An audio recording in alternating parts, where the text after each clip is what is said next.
Welcome, ladies and gentlemen.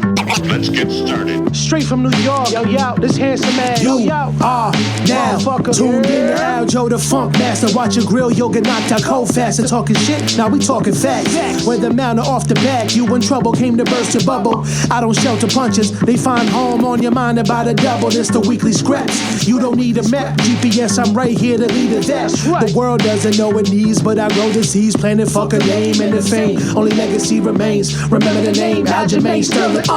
It ain't shit, Motherfuckers.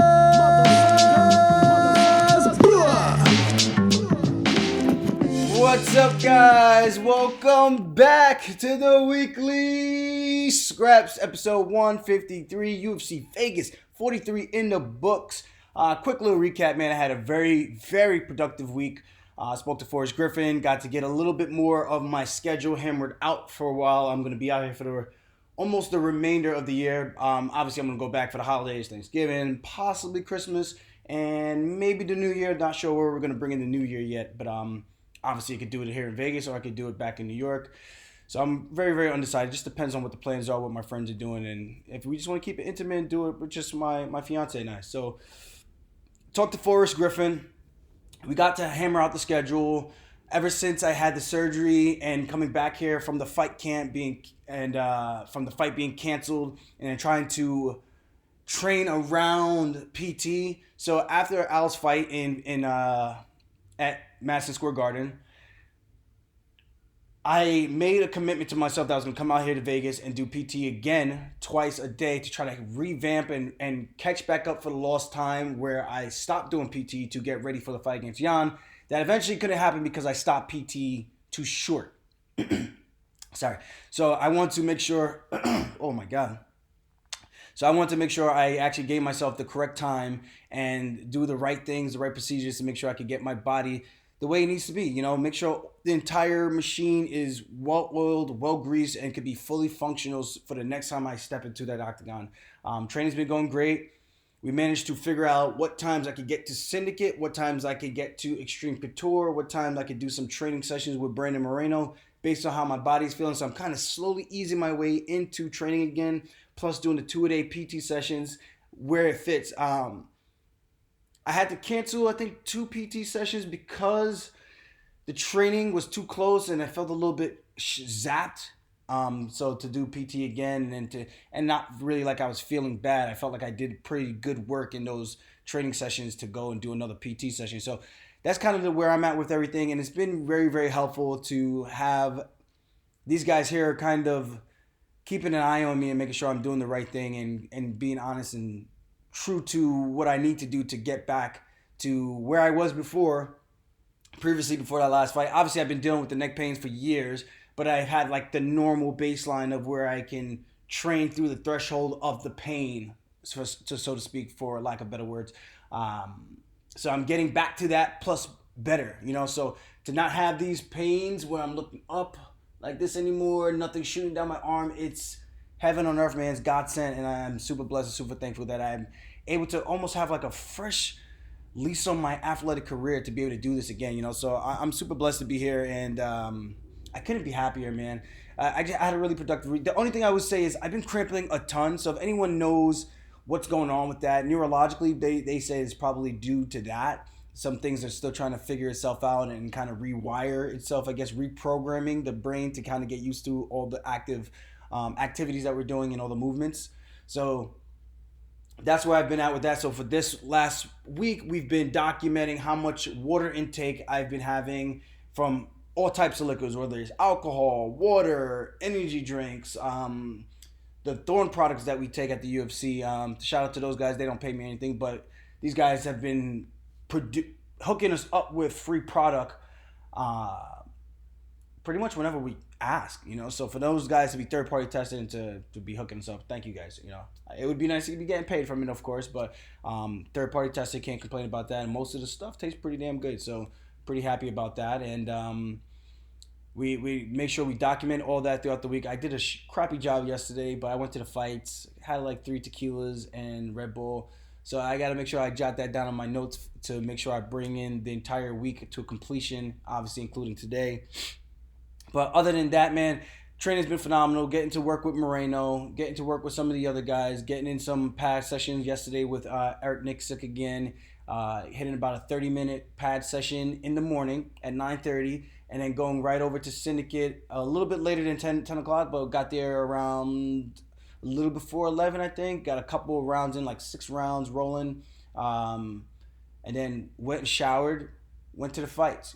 What's better than that, you know? So I got a very, very productive weekend. I was debating going to 10th Plan today to get some jiu-jitsu in, but I figured today's probably a good day to kind of chill because I've been going every day since I've been back here. But let's get into the fights. But before that, make sure you guys smash that freaking like button because I need you guys to do that for me. Thank you, and thank you kindly. We obviously had the main event. Oh, and breaking news, I have a new neighbor in town. He actually just came home. Rob, he just moved into town. We're like couple of houses away from each other. Is going to be pretty cool to have another New Yorker out here, you know. So it's going to be nice, and I think we're going to have a lot of the guys from New York coming down to do some training and traveling out here quite a bit. So it's going to be fun, man. We're bringing the island to Las Vegas. Obviously, we had the main event, Miesha Tate versus Ketlen Vieira. That was a tough fight. My main takeaway from that was it just seemed like, I know they've been pushing a lot of the Miesha Tate 2.0, but there's been a little bit of, for me, from where I was sitting and watching in attendance, was I feel like there was no switching up of the game plan or the attack to try to get the fight to the ground, where Vieira was able to pretty much see everything that was coming forward from a takedown perspective, where she was very easily able to stuff the takedowns and almost effortlessly, where it wasn't much of a struggle where they were like jockeying for position against the cage in a position on the mat where they're trying to stop a double twist action, where a double twist is you get in on the legs, you step up and you twist and you anchor down so you could cut an angle on your opponent who's just doing a traditional sprawl. So after you sprawl, you cut the angle so that you can get them down if they're not changing their pressure to stop your takedown. So I didn't see much of that happening. It was just more so of Ketlen Vieira keeping her hands down super low and coming up with the uppercuts, throwing the jab. She busted up Tate's eye pretty good, and she landed some really good shots. I was hoping that Tate could eventually get the fight to the ground and maybe she could pull off another one of those come from behind victories like she did against Holly Holm to secure the belt, you know. But unfortunately, things didn't go her way. It's just one of those things. I think sometimes you have to have a plan A and plan B if things don't go your way. Obviously, the striking, I was calling for this in the middle of the fight, and hopefully she just heard me and maybe she tried it and see what happens. You know, I was just an active fan, so to speak, that, you know, me and Miesha, we had our head-butting situations in the past with her when she was dating Caraway. I made a joke about Caraway. She took it offensive, where I thought it was more of a compliment to her, in that it was kind of a nice place for Caraway to be. If anyone said that to my fiance or my girl back then, I'd have been like, yeah, dude, this is a really comfortable place for me to hide out at. If you're saying I'm hiding away from you and my fiance's tits, and okay, cool. I like to hang out there. You know what I mean? So it was one of those things. I guess she took that the wrong way or whatever, and somehow it got spun to me being sexist, or it got really weird. But long story short, we kind of hashed it out since me being here at Extreme Couture, and it's been pretty cool in that regards in terms of being cordial. I wouldn't say we're like best friends or anything, work together or anything like that, but, you know, cordial or whatever. But yeah, I was calling for her, like she would throw that right hand, or she'll just throw the jab and then she'll try to shoot, or she'll throw the jab and then she'll be too far away. So I was saying, like, maybe try to throw the right hand, step through into that single, like head inside single, because from there she could try to run the pipe, or then run the pipe into the double, or run the pipe and then take the back, get the body lock, so you can transition to try to step the hooks in, kind of like I did with Sandhagen. But I didn't shoot a single, I shot in high and tight, but I pulled him off the cage and got the body lock and then stepped the leg around to take his back. So I was calling for something like that. And obviously she's a good grappler, so she'd be able to figure out when she's in that position, but she never really got the opportunity to get going. So tough fight. Ketlen Vieira keeps her, I think she gets back into the win column, actually. Yep. She lost to Yuna Katskaya and Yana Kunitskaya. She lost to Yana. That's it. And she's back in the win column in a big way, taking out Miesha Tate, who was, like they said, Miesha Tate 2.0, 35 years old. She was on a one-fight winning streak over Marion Renault. But yeah, sometimes that's how the game goes. Now this next one, Sean Brady versus Michael Chiesa. This was a tough one for me because I know both guys, but I've actually trained with Michael Chiesa. I know Rob Haydack, the president of CFFC. I used to fight for him. I know Chiesa's, I think that's his wife. We hang out all the time. We've trained together. Brady, we're just East Coast guys, so we know each other kind of in passing. I saw him one time after, I think, his UFC debut or his second MMA fight in the second UFC fight in Vegas, and hung out with him post his victory. So it was kind of a tough one for me to because I wanted to say more, but I'm just like, I feel conflicted. Am I the bad guy? Am I the asshole if I start, because I'm talking to Brady's family, but then I'm really cool with Chiesa, and I'm like, does this make me an asshole if I start to say stuff? So I kind of just kept my mouth shut and just clapped for both guys whenever they did things good or bad, or they're not really good or bad, but good. Because when one guy did something good, clap. The other guy did something good, clap. I thought it was one of those things. Chiesa sometimes, I feel like sometimes he doesn't trust himself until too late, man. Like, when he started to put his combinations together and really start to find success with his striking in that third round, that's what I wanted to see more of, because in the early goings, I felt like he was kind of hesitant to open up with the fear of the takedown. I'm like, dude, who cares if you get taken down? Get out of it. That's really it. But you got to do some damage. You got to use your range to your advantage. You got to give him something to fear, or you'll be the one to go first to implement your takedown game. And I think when he started to do that, hit that beautiful throw in the third round, got on top for a little bit, but landed some beautiful combinations in that third round, just a little bit too little too late, so to speak. So if he had done that earlier, I think things would have been a lot different. Not saying he would have won or not won. Maybe he would have gotten caught when Brady's more fresh. Who knows? That's the fight game. You zig, you zag, you don't, anything can happen. But it's one of those things, if you don't go for it, you kind of beat yourself up later on about it, knowing that you could have done a little bit more, or knowing that you were in the fight the entire time, kind of thing, So kudos to Brady for getting it done. I think that is his fourth win in the UFC now. He is 5-0 in the UFC. So let me see, ESPN. He beat Court McGee. He beat Nurmagomedov, whoever that is, Aguilera, Jake Matthews, and Michael Chiesa. So he's 5-0 now, taking on the 6th-ranked Michael Chiesa and beating him the way he did. Fun fight, man. I don't know. It'll be interesting to see where both guys go from here. I think that's Chiesa's second loss in a row. The last one was to Luque. Yes, it is. It seems like this 170-pound division is getting some real young blood and a lot more depth. Brady is 28 years old. You got, obviously, Chimaev. You got Luque. You got Wonder Boy still, who's in the upper echelon in terms of age, in the upper 30s. You obviously have the champ. You have Colby Covington. Gilbert Burns. There's a lot of good guys in this weight division, in this weight class now, So there's a lot of fun matchups for Brady. There's a lot of fun matchups for Chiesa.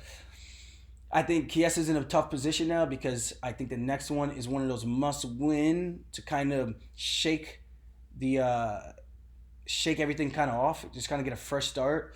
Because you lose 2 in a row and you lose 3 in a row, things don't look so good for your future, so to speak. And obviously I'm not one to put a hex on anybody or anything like that, but it's just the reality of the game, And I know he's probably thinking about it. He needs some time to regroup, decompress, take it in, do some homework. And I think it's just got to be a little mentality shift, where I was talking about this with my friend Jason. I was sitting there watching the fights with, and I was like, dude, I used to be the same way, a little gun shy. But then when I find a little bit of success, a little bit of success, I try to open up a lot more. But it'd be a little too late. Kind of like my Rafael Sunsao fight, when I started to really believe in my hands. I'm like, man, well, where was this before? where I opened up against Brett Johns a lot more, even though it was after the knockout, but whatever, I grabbed on to Quino Mendez, grabbed on, but when I found the confidence to let my hands go, I did. And then I slowly started to build on that. And I think that's where Chiesa is going to be. But he has to do it in the room first so he knows that he can do it when he gets out there. He could take a shot. He's just got to... I don't know if it was more of like, can I take the shot or do I want to get taken down and then control? I'm like, dude, if you get taken down, you got good grappling. Believe in it, man. Believe in it, So congrats to Sean Brady and his family. He, great win for him. Moves up the ranks. And nothing but big fights coming his way now. Once you hit that top 10, top 5, there's no going back for a very, very long time. You're going to be fighting a killer's row of competitors. Now, this next one, Talia Santos versus Joanne Calderwood. This was a tough one for me because JoJo's the nicest girl in the world, man. Such a sweetheart. She's so cool in the room. Such great energy to be around. Super positive all the time, and a jokester, my type of person, someone that can make you laugh or make jokes about themselves or make jokes about you kind of thing. So to see her kind of go out that way was tough, man. And she had a position where she could have fought for the belt, decided to stay active and make some real good money in terms of title contender, not even contender, challenger money. She opted to take that fight with Jennifer Maia, lost. She had beat Jessica, and then she lost to Lauren Murphy, and now Talia Santos. This one was a tough one because it was like, I knew this girl Santos was a tough fight.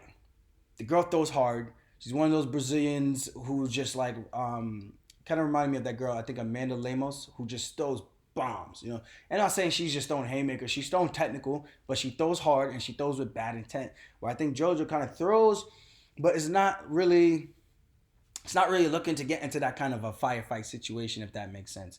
So I thought this would have been a tough fight, and that's what happened. I was just hoping that they did their homework and they would be able to neutralize the fight to make it go a little bit longer, or to at least answer some questions about Talia Santos and possibly get her hand raised. But it's one of those things again.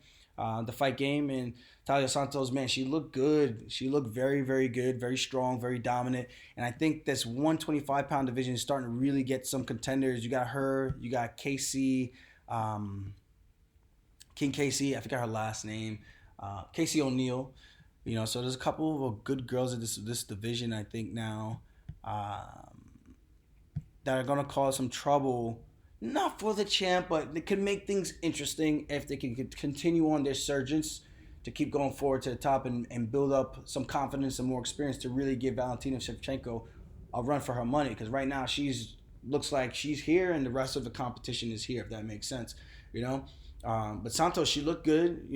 Got the finish on the ground, and I think they said her last submission was like 7 years ago. So pretty good stuff for her, and taking on a veteran and taking her out the way she did in Joanne Calderwood. Rani Yahya versus Kung Ho Kang. Great fight from a grappling standpoint. Rani Yahya is just super dominant when he gets to grappling positions. I don't know how he's able to get onto a single leg, sit on his knees for dear life, and eventually get the fight to the ground with these guys over and over and over again. He's not the biggest guy at 135, but he's strong when it comes to grappling. He knows his positioning. He's a veteran. He's got, I think, the most submission wins in UFC bantamweight history, not including WC from what I understand. What he's able to do is just brilliant. And at his age, to still be doing that to these guys is kind of ridiculous. He's 36 years old. And Kang was 34, 2 years. But still, he's been around for a very, very long time. And I was supposed to fight him before I fought Marlon Moraes, and I was looking forward to that fight. This would be a matchup I'd be very interested to have a grappling match with, to just see who is just the better grappler. And that challenge kind of, I don't want to say it scares me, but it gives me like excitement, a lot of excitement, because it's a specialist versus a specialist kind of thing, where I got the wrestling where he's mostly pure BJJ, and I kind of got a funk style of BJJ where I'm constantly attacking, looking for submissions and doing all kinds of weird stuff, where he's like sound, technical, heavy pressure, stifle the arm, isolate the arm, look for the Kimura lock, get on the single leg, get the head inside, half guard sweep. It would be a fun match. That would be a grappling match I would love to do, So hopefully somebody can make it happen. And guys, if you haven't yet, hit that like button. Just want to put that out there again. Yeah, just look good, man. And congrats to him to still be around in this. And I think I got to look how many wins he has in the bantamweight division, but he's been one of those mainstay guys who's right outside the top 15, but he could beat a lot of those guys within that division. He has a little bit of trouble with his cardio. He gets tired, but outside of that, if he gets the fight to the ground, he is a nightmare on top for most of these people that he's fought. You know, he's had some really fun fights, some really fun wars. But he's one of those guys, he's just always going to be in the middle of the pack. Obviously at 36 now. If he can string together a couple more wins again, he could be back in that conversation. I mean, right now he's on a 2-fight winning streak. He had a draw before that, and before that he lost to Ricky Simone back in 2019. Before that he had a submission win, Kimura, a heel hook, arm triangle. He's a dog, man. The guy's a freaking dog. Got to give him respect where it's due. Now this next one, Adrian Yanez versus Davey Grant. I like both these guys a lot. Obviously, Adrian Yanez came out to New York. I flew him out and had him stay with me at my house. We did 2 days pretty much all week. We got some boxing sparring in. We got 2 sparring sessions of MMA. This is right after I pulled out of the fight. But I told him, just give me this opportunity to see where I'm at after taking almost an entire week off from training to see if my body can regroup from maybe me just redlining too hard to catch up for lost time to try to make this fight happen. So whatever, the fight fell through. Fell through, I guess, is the correct term. But I brought Yanez out. I've met Grant before this fight was even coming about, and Grant's a cool-ass dude. I met him at the UFCPI. We took a picture. I think I asked him to take a picture. Cool-ass dude from the tough season of the bantamweight division. Fought Chris Holdsworth, I think, in the finals. Maybe in the finals. Let me double-check on that. I know he was out for a while. Yeah, in the Ultimate Fighter finale, fought Chris Holdsworth.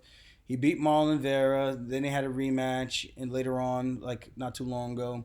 So now he's on a 2-fight losing skid. But before that, he knocked 3 guys out in a row: Jonathan Martinez, Martin Day, and Grigorio Popov. You know, and that was a split decision. So that wasn't a knockout. All right. 3 wins in a row, 2 knockouts in a row. Okay, I guess I was mistaken on that.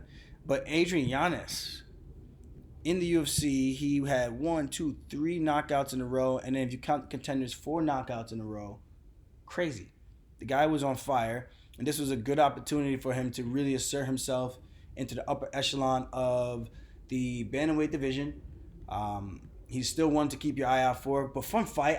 It went back and forth after the first round. I thought the first round clearly was for Adrian Yanez. Then the second and the third, I thought Grant had his moments in the second, and I thought he was starting to come on at some points.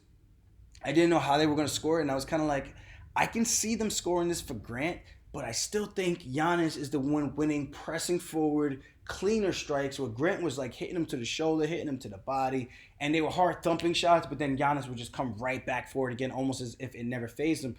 But can you score fights based on looking like it doesn't faze you, or just knowing that the impact of the strike is landing, so you got to score it the same way you would score any significant strike? And I'm just speaking out loud here because I don't know what the judges are looking at. Like, I don't know what the actual criteria is for clean strike versus strike that was partially blocked, or a strike that was hit to the shoulder, the guy parried or rolled the shoulder, but it still hit the shoulder. Us knowing how that feels in training with the small gloves. It's not boxing gloves, but us knowing with the small gloves, you want to punch somebody in the shoulder. You want to hit something. I know if I hit you in that shoulder a couple times, that arm is going to start to go dead, you know?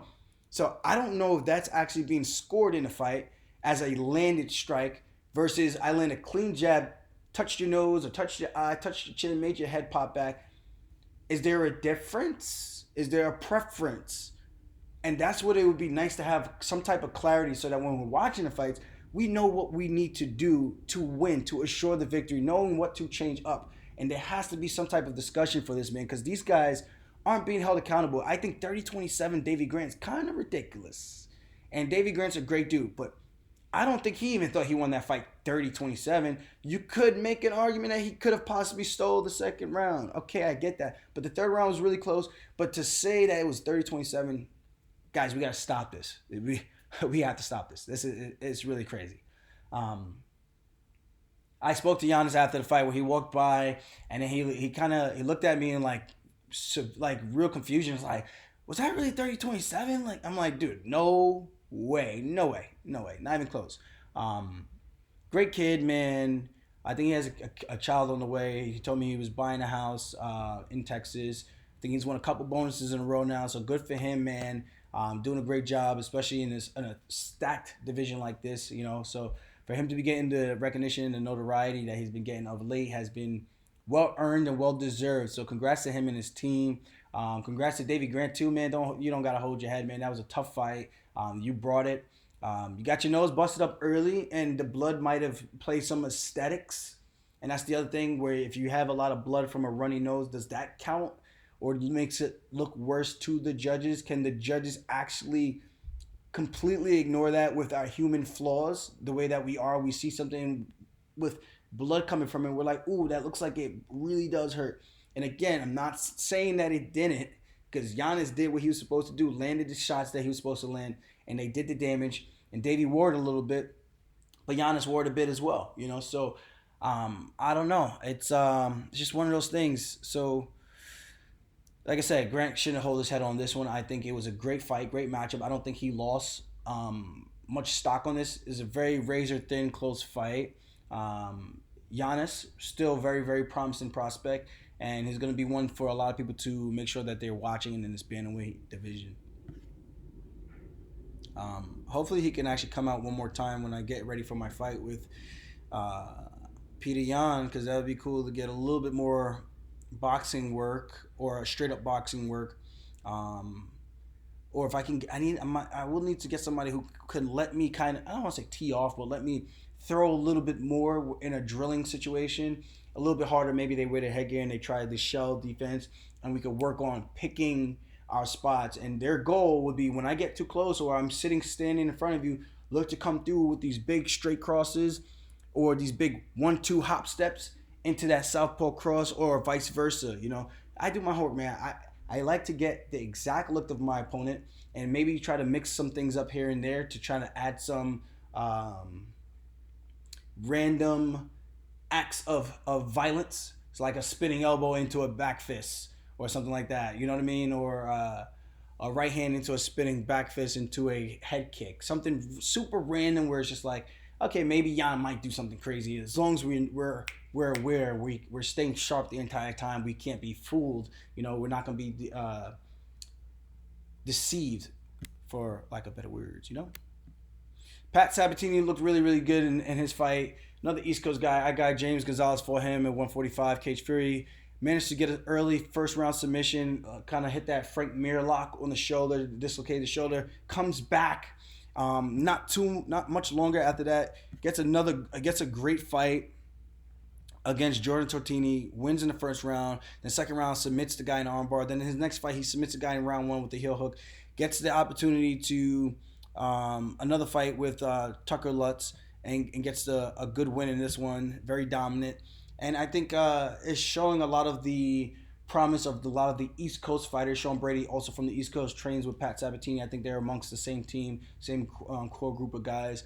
To see those guys doing well, kind of coming from that same family, it's always nice to see, man. I'm an East Coast guy at heart at the end of the day. I might come from Yard, but you don't know, say, bottom man come from New York, isn't it? So it's one of them type of things that, so much love and respect to him. And of course, anybody that you beat, you want to see them do well. And I think that gives you more confidence that you're right there in the mix, because James Gonzalez is not in the UFC, but he can compete with a lot of these guys in the bantamweight division, and possibly even some of the guys at 145. Obviously, he's not the biggest 45er, being able to make 35. In the same way, if I were to go up to 45, I would be able to beat some guys, but not all the guys, because there's going to be some big boys at that weight class. Styles make fights. If I'm fighting a Sean Woodson, a guy who's 6'2" or whatever it is, who's able to pick me apart from the outside, I got good wrestling, but I need to climb that guy like a tree, and hopefully I can take his back and choke him to sleep, because that is a very dangerous fight. The guy just needs to lift his knee on one of my level changes, and I could be going night-night again, and I don't want to do that. Knock on wood.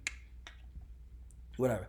The other one, Nathan Levy, I think this one was a great fight, but it was a couple things I felt like Nathan kind of got away from. When he was throwing, he stayed nice and tight, but then when he would throw, he would kind of get a little bit too wide. And the other thing I thought, from that southpaw position, he would kind of jam himself up. And when I say jam yourself up, it's like you want to respect the space with you and your opponent. So when you jam yourself up, it's, so to speak, it's you step in where you're trying to throw your punches and you smother yourself. So you can't throw the punches as well if you had the space. Make sure my mic's okay.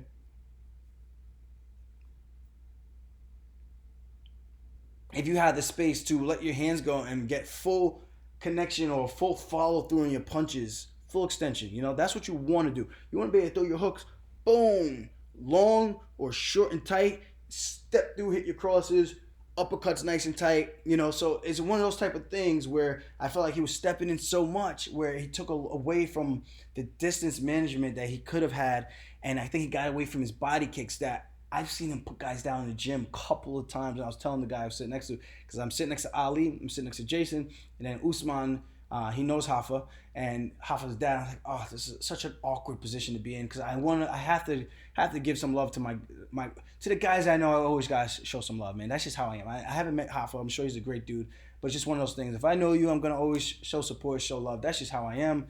It's just in me.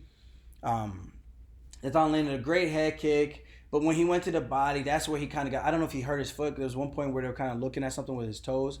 But I'm like, dude, at this point, you're in the fight. You're into the thick of it. Just got to hammer that body kick. Because, again, I've seen him put guys down with that body shot, and it is mean. And then you can start to come up top to the head, So it was just one of those type of things where I felt like the game plan,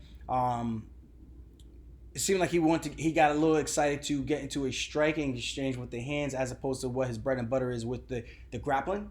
And then, of course, the kicking. His kicking dexterity in his legs is so beautiful to watch when he's in the room.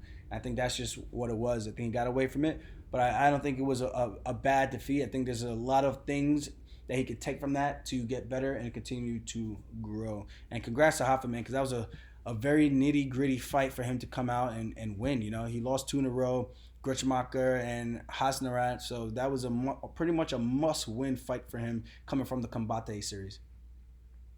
Cody Durden, he did good. This guy Shalian Norman Becky beat Sean Soriano. I feel so bad for Soriano because for a guy to come into the UFC and go 0-5 after beating so many guys, it's frustrating to see.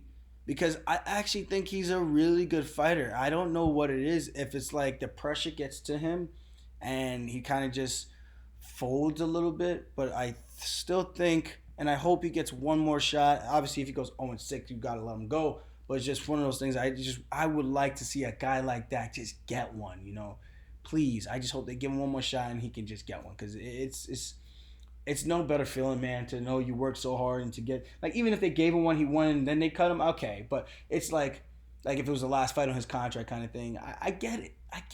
The guys, it would be 1-5. 1-5. So in his UFC stint from the first one and second, I get that. But for him to be able to get his hands raised, to be able to say he's actually got a win inside the UFC octagon I think would be huge for him, and just like his life going forward in terms of like respect. Obviously, it doesn't matter what people think, but I think for him, you just always want to get it for yourself, just to say that you could have done it, or not you could have done it, that you did do that.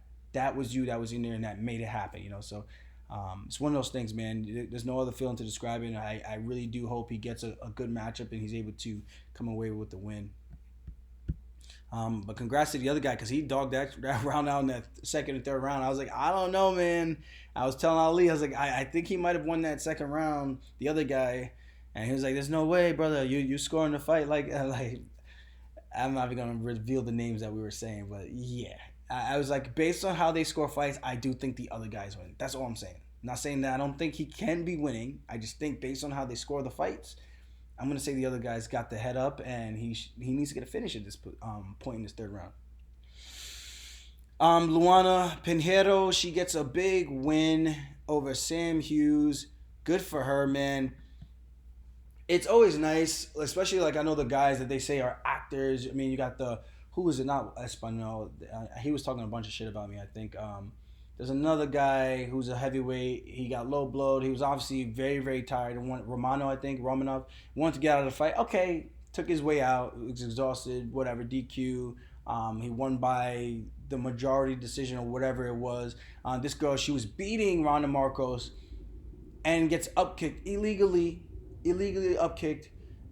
I didn't think the foot hit her that hard, and I'm honest to say, but what I will also, I don't think the foot hit her that hard, but I will also acknowledge that I am not the person who is experiencing the strike. So it's very, very different when you're the person that's getting clipped. You don't see it. And I think it's ridiculous for us as outsiders to tell us what an individual is feeling. It's like if you're going through an anxiety attack and I'm telling you, get over it, it's not that serious.